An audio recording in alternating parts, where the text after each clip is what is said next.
Jeremy কাসা তার পিতামহের কাছ থেকে উত্তরাধিকার সূত্রে এই জমি পেয়েছেন।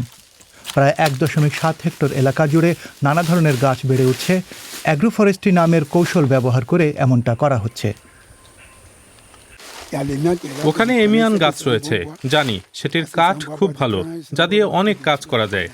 আমি আকপি গাছও ভালো করে চিনি। বাকি গাছগুলির নাম জানি না বটে, তবে সেগুলি ছায়া দিয়ে আমার কোকো গাছগুলি রক্ষা করে।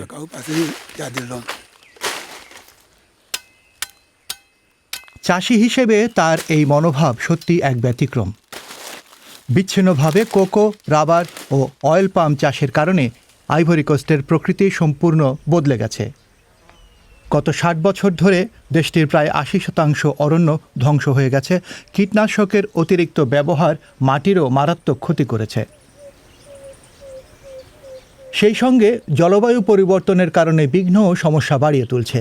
প্রবল উত্তাপ ও অনিয়মিত বৃষ্টিপাতের ফলে ফসল নষ্ট হচ্ছে।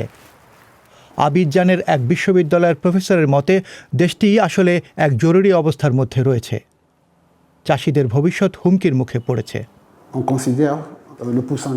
আমরা উপরের 20 সেন্টিমিটার অংশে মাটির ক্ষয়ের শতকরা হার বিশ্লেষণ করি। সেই মাত্রা সত্যি ভয়াবহ।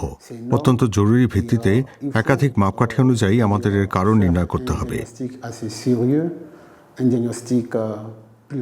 বায়োফিজিক্যাল ও আর্থসামাজিক দিকগুলি বিবেচনা করে টেকসই পদ্ধতিতে মাটি পুনরুদ্ধারের পরিকল্পনা করতে হবে।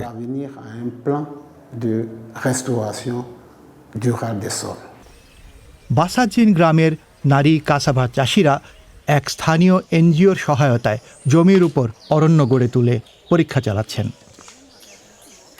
কাসাভা ক্ষেতের গাছ প্রতি বছর নতুন করে লাগাতে হয়।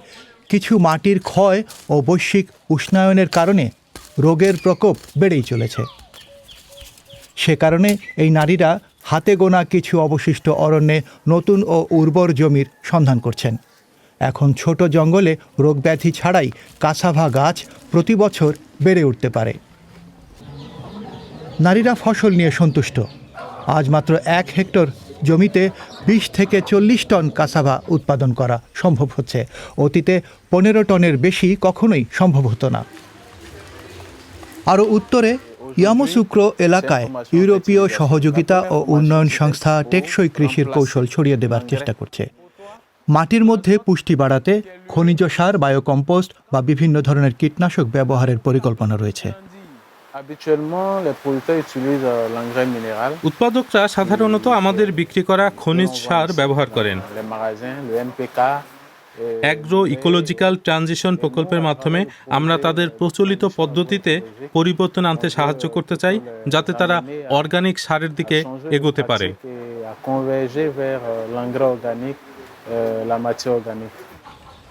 প্রশিক্ষণের সুফল হাতে নাতে পাওয়া যাচ্ছে। ফ্রাঙ্ক এলভিস কুয়াসি নানাম্যানো চাষি হিসেবে এই প্রশিক্ষণ কর্মসূচিতে অংশ নিয়েছেন। বিগত 2 বছর ধরে তিনি নিজস্ব প্রণালী কাজে লাগিয়ে অর্গানিক কম্পোস্ট তৈরি করেছেন। তিনি নিজের মুরগির বর্জ্যের সঙ্গে জংলি ঘাস ও ছাই মিশিয়ে শাকসবজির ক্ষেতে সেই সার প্রয়োগ করেছেন। মাটির কালো রং দেখলে বোঝা যায় সেটি চাষের জন্য ভালো। জমিতে আবার কেঁচোর আবির্ভাবও দেখতে পাচ্ছি। এটা ভালো লক্ষণ এবং এর ফলে আমাদের তেমন খরচও হচ্ছে না।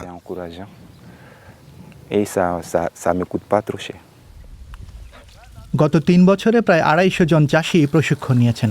তারা দীর্ঘমেয়াদে আইভরি কোস্টের কৃষিকাজ আরও টেকসই করে তুলতে পারবেন বলে